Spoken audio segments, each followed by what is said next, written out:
So here's how it works. People post bills here on the notice board when they have a monster they need taken care of. Headhunters track people, right? Well, hunters track monsters. The monster you're hunting is called your mark. Here's the bill I posted for the rogue tomato, the mark I've petitioned to have hunted. Do you want to hear about the details? Yeah, that would help. Let's start with accepting hunts. You can't just go off, take a look at the board, then go off running to hunt the mark. You'll miss out on the bounty. You gotta talk to the person who posted the bill, the petitioner, first. Let him know that you're going on the hunt.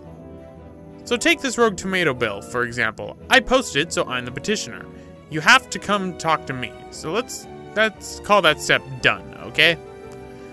Once your agreement's in place, the petitioner will tell you how to find the mark. Then you hunt it, report back, and claim the bounty. Oh, and I'll give you something to help you keep track of your hunts. A clan primer. Use it to refresh your memory about hunts you've accepted. So, we've obtained the clan primer. The clan primer is pretty much our bestiary and our little achievement den, as it were. Clan primer has been added to the party menu. Go ahead and take this while you're at it. Just a little something to commemorate your first hunt. We've got the Orocha armlet. Looks like you can't even equip that yet. Know why? You don't have the license for it. Darn bureaucracies!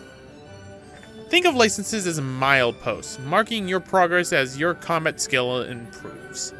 Swords, bows, black magics, white magics, none of those do a lick of any good if you don't have the license to use it. Same goes for that armlet. Tomage, how can I equip this great treasure you've bestowed upon me, you ask. Easy. Learn by doing. Let's give it a try. So now we have licenses added to the party menu. This will show up as our license board. I'd say you're ready to hunt that mark for me. Oh, you'll be needing this to leave the city. Just show it to the watch at the gate. And we've got the right of transit. The east gate's the one you want to head out. Once you've taken care of that mark for me, let me know. Your work won't go unrewarded. The rogue tomato. The hunt begins. So, try equipping the Rochella armlet. Use the license command in the party menu to obtain Accessories 1's license. Then use the equip command to equip it. Warning, once you've chosen the license board, you won't be able to change it right away. So choose wisely, you'll be able to change boards later in the game. This was not, and as of this point, I can finally say, has not been patched in or made available to anyone on the PC or PS4 versions of Final Fantasy XII The Zodiac Age. In the past, you were stuck with the license board that you chose the entire game, so you had to choose wisely. But in the Zodiac Age for Switch and Xbox One, you can change your license board later in the game at any time you so wish. I don't know the ramifications of what will happen with that because this game's still relatively new, but I'm sure I'll find out in due time as I change my license boards around just to show off other licenses and in case I screw up on something. I shouldn't because I'm going to basically go for the build that I went for in my PS4 version, but... So, this tutorial message? No. So why don't we show off the clan primer first. The clan primer chronicles your exploits, read descriptions of foes you have slain, and uncover useful information to help you in future adventures. So we have hunts, bestiaries, skyden, and traveler's tips. Traveler's tips, pretty obvious. It's pretty much telling you everything that you need to know. Me being the OCD person that I am, cannot have things that are new. The more comfortable journey. This is the speed mode that I was talking about. You hit the left bumper in order to activate it, and then you hit it again to return to normal speed. It looks very funny. On thyself, standard okay, this one's actually kind of important. So, here we go. There are many weapon types, each requiring a license to wield. Proper knowledge of the weapons might just be enough to swing in the battle in your favor. We have standard weapons. We have swords, which are one-hand swords. Two-hand swords, which are great swords. Spears, crossbows, rods. Standard weapon damage is mitigated by the target's defense. So basically, your regular weapon damage only does so much, and armor is a factor for the enemy to help do that. Piercing weapons. Guns measures piercing weapons damage, ignores the target's defense.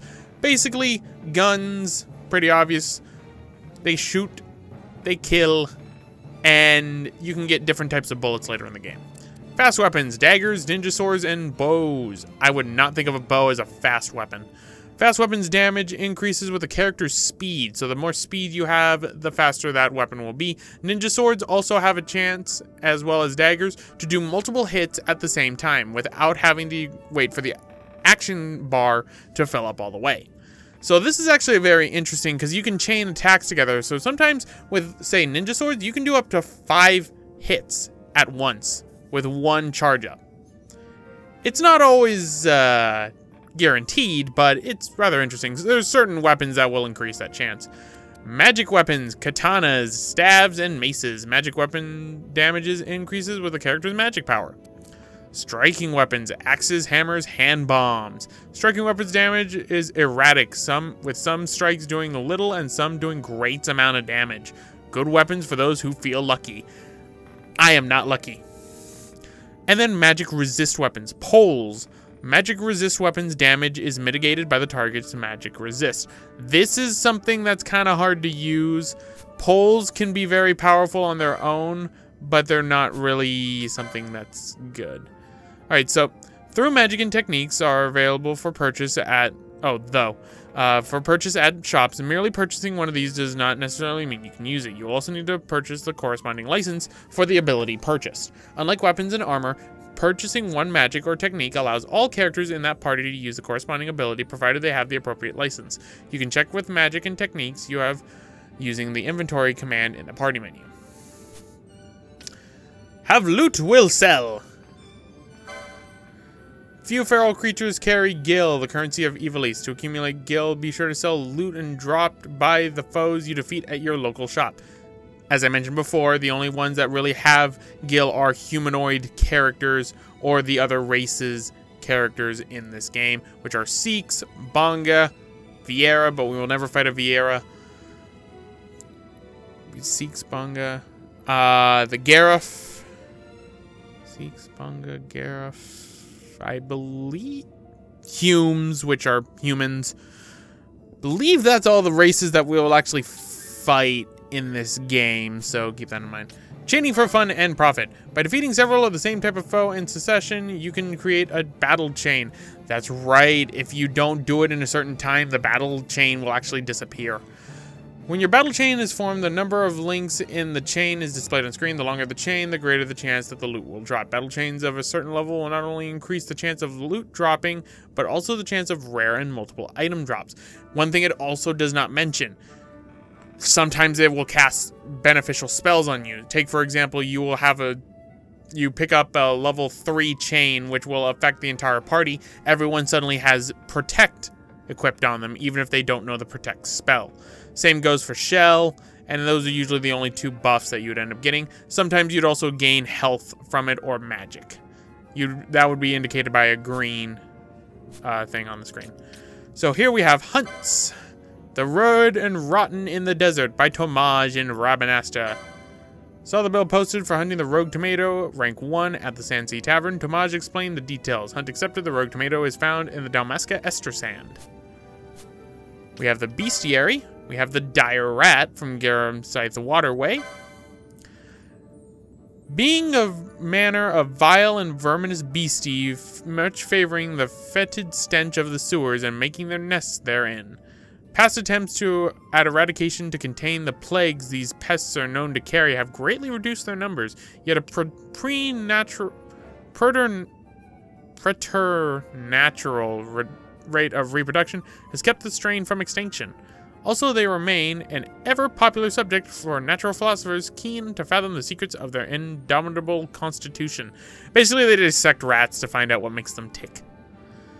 So this is a beast. This is a classification as a rat. You might notice the number that is right next to it. The bestiary in Final Fantasy XII actually ends up having little stories and tales that it will tell you after you've killed a certain amount of beings. Some have just one extra page of dialogue that you would be able to see. Others have multiple pages of dialogue that you would be able to see, which is actually very cool. I really enjoy that. Completing the bestiary will net you an achievement. 2 achievements, actually, which gets us to the Sky Pirate Den. What will it take to fill the den? As you travel Evilise, the Sky Pirate's Den will slowly fill with tokens commemorating various milestones and feats of skill. Discovering how to unlock them is up to you. Or you just go online and see what's in it. Here's the thing about the Sky Pirate's Den.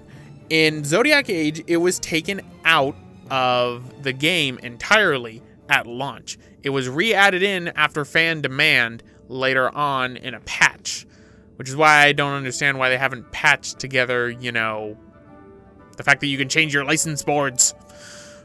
But the thing about the Sky Pirate's Den, most of the achievements you get in this game are tied to the Sky Pirate's Den. So take, for example, let's say we take 300 steps.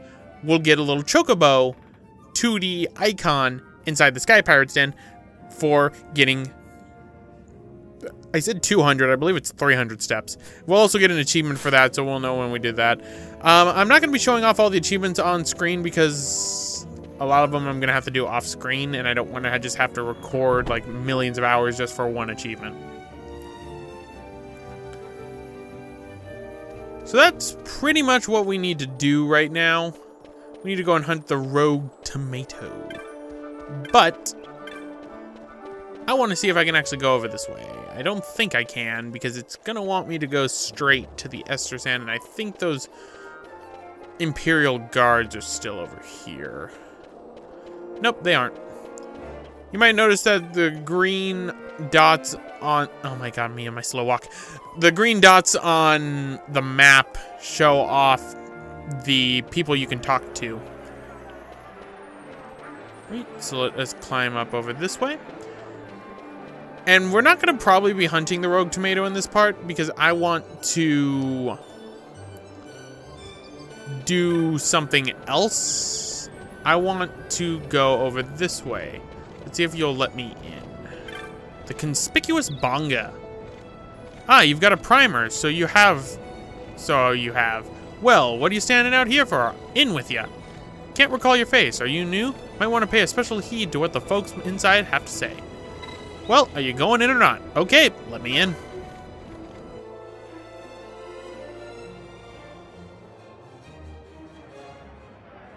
Welcome to Clan Centurio.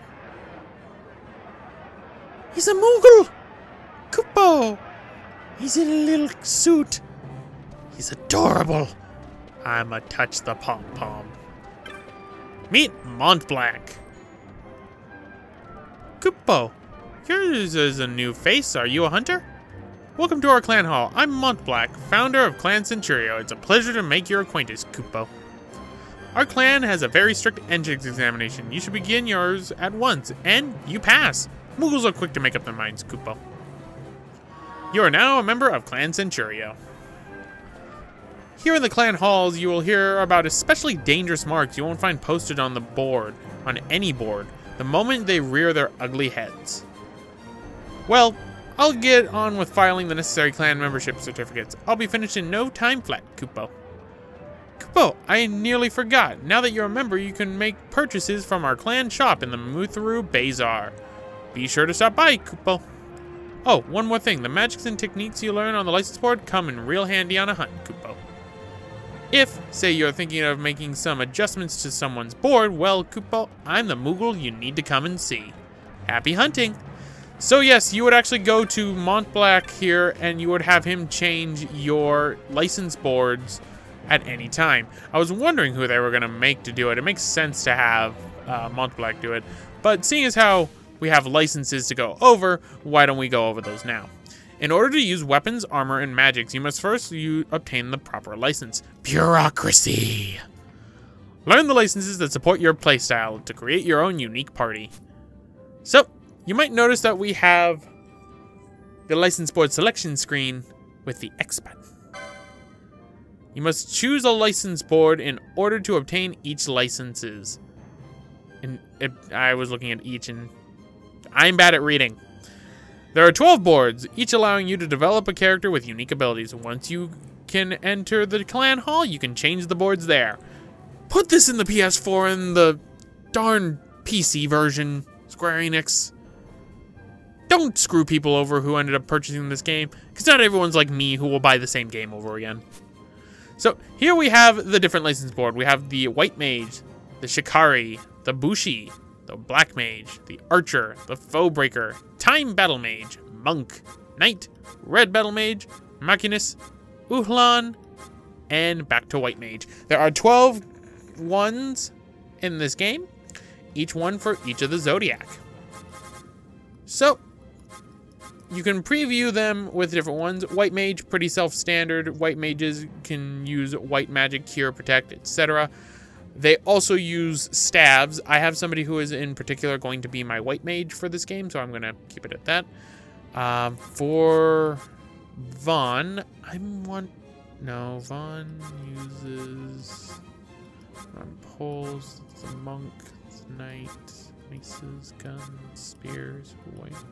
Here it is. Vaughn makes a good Shikari. So the techniques, you have first aid, heal a critical ally, you can use daggers.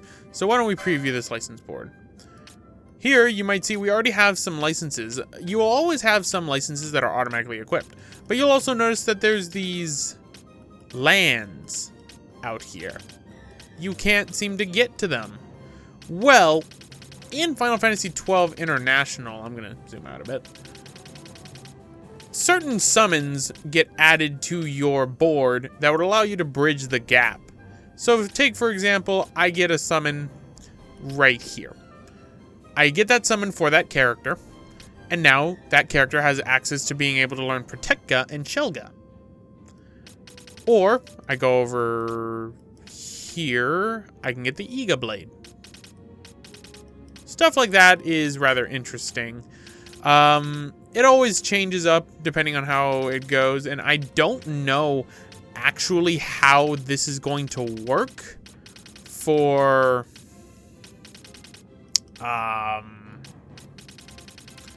how this is going to work when you change license boards, because you're limited to how many licenses you could actually end up having on the board and based on how many license points you have. The LP below the name of the character in the corner, in this case Vaughn, is 6. You have 6 points to spend, which means once you spend all those points, they're gone, and the only way you gain points is by killing enemies. Doesn't matter what kind of enemy you kill, any enemy except for, actually no, any enemy in this game will give you license points. It's experience that is actually a little bit different. But license points can be earned easily by grinding over time. And an interesting fun fact about Final Fantasy XII. Before you get other party members, I highly recommend grinding, because what you can do is you can actually end up building up how many license points they have available to spend if it's the first time you are meeting that character, or if it has been a while since you have met that character. Very beneficial early game to help you break this game in 2. Guess who's breaking this game? Like a twig. So let's get the oh wait, no, I'm still in view mode. When we dual job class, I believe I'm gonna make him the Shikari and the Bushi. There's a guide online. There's millions of guides online that are actually pretty good at like combining them and everything. It should be mentioned that certain techniques are also only capable of being learned by certain ones of the license board. So, for example, these are shields. Where's the other techniques? They should be around here. I want to do ones that are on here in particular. Where are they? Ah, here they are. Well, they're spread around. Why does he have magical horse? Wow, I never realized that Shikari did not have that many techniques. Well, it's fine, because as long as I have the steel technique, because Vaughn automatically comes with the steel technique, it's kind of important. Characters have all access to the same accessories. So accessories all the way up to, I believe it is 20. And after that, you get the special accessory. No, 22. Looks like 22 is the highest one. And then the last accessory is the ribbon. Ribbon being a returning Final Fantasy item that generally grants you immunity to all status ailments. I believe in this game it does that except for one status ailment in particular, which is disease, which was, I believe, added for Final Fantasy 12. So, we're going to choose the Shikari board. You will always be able to tell who has what board based on the little icon that appears right below it. So, let us spend our license points. Now, Libra, very good technique to learn. Unfortunately, not everyone can learn it. That's where the, I believe it's the Ochello armlet comes in place with this one, but it could be the other one. Accessories are not affected by the optimize stat, so keep that in mind. Yeah, no, this just slightly raises your HP and defense, so keep that in mind. Gotcha. Alright. Now, I actually want to see how this works. Your papers in order. Allow me to give you this to commemorate your joining the guild. I'll have a little something for you each time you attain a new clan rank, Kupo. We've obtained 3 potions. Keep up the splendid work. It's another great day for Clan Centurio, Kupo. Any new marks? Kupo? Kupopo? I'm sorry, but I don't have any hunts to tell you about at the moment, Kupo. Now, I want to see how this... I want to change my license boards. Fine. Listen up, Kupo. If you change license boards, you'll lose all the licenses on that board. I mean, you'll keep your gear and your gambits, but they'll be unequipped, Kupo. Of course, you'll get all your spend... Okay, this is what I wanted to know. I wanted to know if I would get all of my LP back. Because LP is kind of a pain to grind because most enemies only give you 1 LP point. So if they did this, perfect. So once you choose a new board, you can get right back to learning licenses, Kupo. On second thought, no thanks. Giving up, huh? Well, just talk to me if you ever need a fresh start. Take all the time you need, Kupo. Like I said, going to be building based on the min-maxing stats. There's only going to be probably a few times I'm going to change the license board in the game. Not too often. I'm curious how that works when it comes to summons. Because that can be actually pretty scary. Because if you're not careful with certain summons, if the summons stay... Because the way it makes it sound like is that it wipes everything from the board. Which would be interesting... if it wipes the summons from the board, and then you unlearn the summon, and then you can equip it to a new person. Because that just adds more versatility to the game that I'm going to have to think about. Now, Mont Blanc said about the Mutharu Bazar. What you want to do is you want to talk to this Bonga right here, the clan provisioner. Heh, heard the boss gave you the okay, but it's not that simple, lad. We've got strict rules you gotta abide by here. The things I can tell you depend on your clan rank. You wanna crank at the good stuff? Best raise your rank. I doubt you'll be disappointed. Don't mean to talk your ear off. Go on and take a look at what we have for your rank, of course. We have the spell Decoy, green magic. Cause one ally to be target of all foes. This was a new spell that was added into Final Fantasy 12.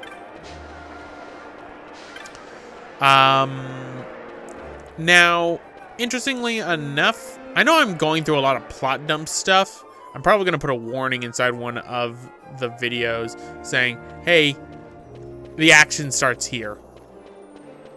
But pretty much that's most of what I wanted to talk about. I've got everything done that I needed to do. I'm doing the slow walk of shame. Because this game sucks. I might as well show off what the speed up mode looks like. Super speed! Rolling around at the speed of sound. Got places to go, gotta follow my rainbow. Yeah, don't use that too much, otherwise you'll get a bit disoriented and the base game feels too slow. Take that from experience of somebody who's been playing Final Fantasy 12 for years. So, we gotta go to the Estrasand, which is down over this way. You'll see a guard right here that will tell you. You there, let's see some papers, boy. No public passage on account of the Lord Consul's parade. Oh, gee, that's too bad. You see, it just so happens that your provisioner for the fete tonight, he sent me to pick up a few choice morsels for the, Consul's dining pleasure. He wants them quick. I got the writ of transit right here. You see? Signed, Magello. I just hate to see the Consul upset because his food wasn't ready on time. And I sure hate to see him take it out on you. The Lord Consul is a great man, and not one to take offence in such trifling matters.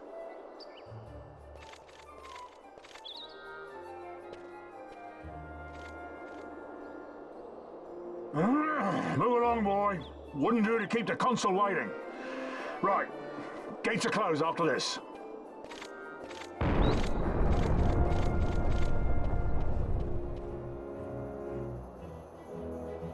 Alright, so welcome to the Estrosan. Population, new enemies in due time. But anyway, guys, I'm gonna end it off right here. Yes! They added this back in! Yes!